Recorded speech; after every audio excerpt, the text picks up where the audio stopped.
আসসালামু আলাইকুম সম্মানিত দর্শক শ্রোতা, দেখতে পাচ্ছেন আমি একটা ছাদের উপর দাঁড়িয়ে আছি। এটা ঢাকা শহরে, এটা যাত্রাবাড়িতে।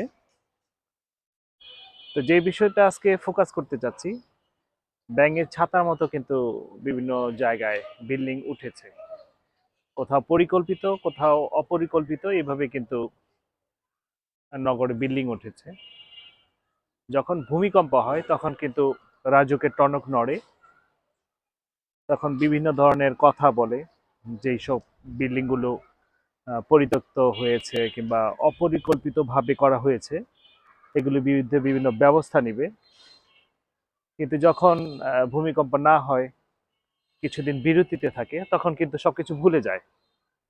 এই বিষয়টাই মূলত স্মরণ করানোর জন্য এই ভিডিওটি করা।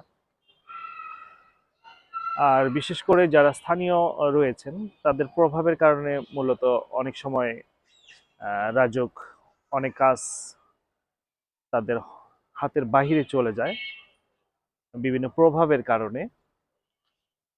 কিন্তু ভূমিকম্প কিন্তু কোনো প্রভাব মানে না। আজকে যে প্রভাব খাটিয়ে আপনি আপনার বিল্ডিংটাকে রেখেছেন, সুউচ্চ বিল্ডিং, অল্প জায়গার মধ্যে সুউচ্চ সুউচ্চ বিল্ডিং করেছেন, কখন যে বিপদ ঘটবে, যখন বিপদ ঘটবে তখন কিন্তু প্রভাব প্রতিপত্তি কিন্তু কোনো কাজে আসবে না।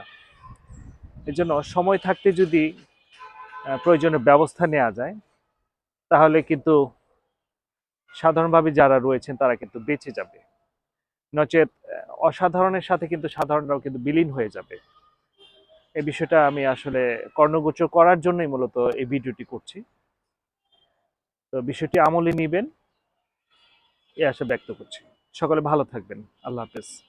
আসসালামু আলাইকুম ওয়া রাহমাতুল্লাহি ওয়া বারাকাতুহু।